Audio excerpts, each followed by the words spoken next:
O Paulo Freire, ele, a princípio, né, no começo da carreira dele, ele era um nordestino. Ele desenvolveu teoricamente, assim, na verdade depois descobriu-se que esse método dele já existia desde 1910 por algum europeu que tinha criado esse método de alfabetização através das sílabas e do contexto social no qual as pessoas viviam. Então, por exemplo, uma cozinheira aprenderia a ler através, você pegaria uma panela, né, por exemplo, então o pá, né, lá, e assim você ia aprendendo por grupos de letras e não necessariamente como fala, você não aprenderia o método tradicional como a gente aprende hoje em dia nas escolas. Era o caminho suave que tinha? O vovô viu a uva, aquelas coisas? Não, como assim? Na época que eu estudei, tinha isso, não tinha pra você também? Era o caminho... Caminho suave. Eu peguei o finalzinho do caminho suave. Eu peguei esse caminho suave, era o vovô viu a uva, tinha carimbinho com as letras e você aprendendo.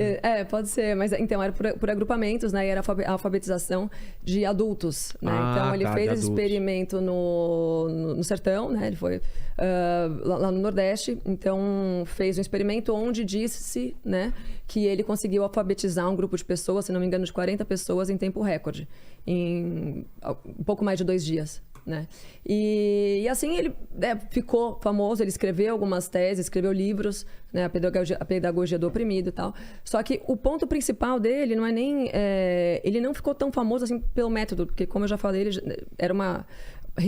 estava revisitando um método que já existia, mas não se falava. Mas ele ficou muito famoso por incutir a doutrinação progressista, né, comunista, dentro dos ensinamentos dele. Então, se você dá uma olhada depois, até tem várias partes grifadas aí no livro que eu te dei, ele fala sobre... Ele parte de premissas completamente marxistas, né, e... Acorda, Paquito. Livro? Perdão. Perdão, cara. Tava repostando coisa no Insta aqui, Você acabou de falar sobre demissão. E o cara tá... Fala, quer ver? Tô mostrando o livro e ele tá viajando, velho. Ele parte sempre da premissa de que o professor ele não pode ser um opressor e o aluno o oprimido. Tá. Então, ele é contra a hierarquia. Né? Em todas as esferas. Porque pro comunismo isso é importante. Né? Pro comunismo o que é importante? Que exista um líder, né, soviético, comunista, que seja, e todo mundo esteja miseravelmente igual, abaixo. Exato. Então, ele parte dessa premissa de que não tem que existir essa hierarquia, né? Que todos estejam ali no mesmo patamar. Então, ele tem desde estratégias do tipo... o professor não pode estar num palanque, né? Ele não pode estar ensinando, ele tem que fazer parte do desenvolvimento ele tem que ajudar o aluno a desenvolver um pensamento crítico, só que, na verdade, é um pensamento crítico totalmente direcionado para essa premissa de luta de classes. Né? Então, ele fala muito... Aqui nesse livro, especificamente, ele fala muito dessa questão dos camponeses, desculpa, proletariado, e falando que eles têm que ser... Como fala, eles têm que ser conscientizados pelos professores de que eles são oprimidos, e aí os professores mesmos têm que se colocar naquele mesmo patamar. Então não existe mais...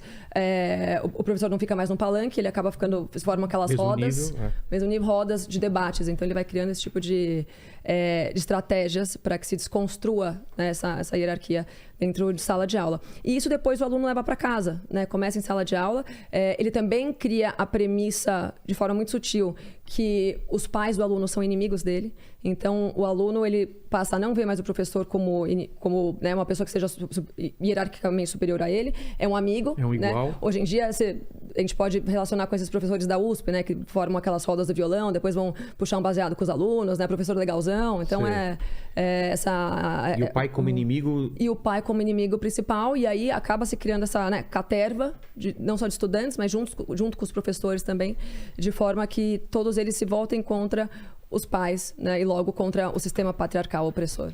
Ele via isso como um problema, o núcleo familiar. Sim, como toda a base marxista, né, soviética. Então ele cria essas estratégias, né, e aí ele começa a atuar ali no regime militar e ele vai morar fora. Agora, eu não me lembro se ele teve que ir por perseguição ou se ele foi por livre e espontânea vontade.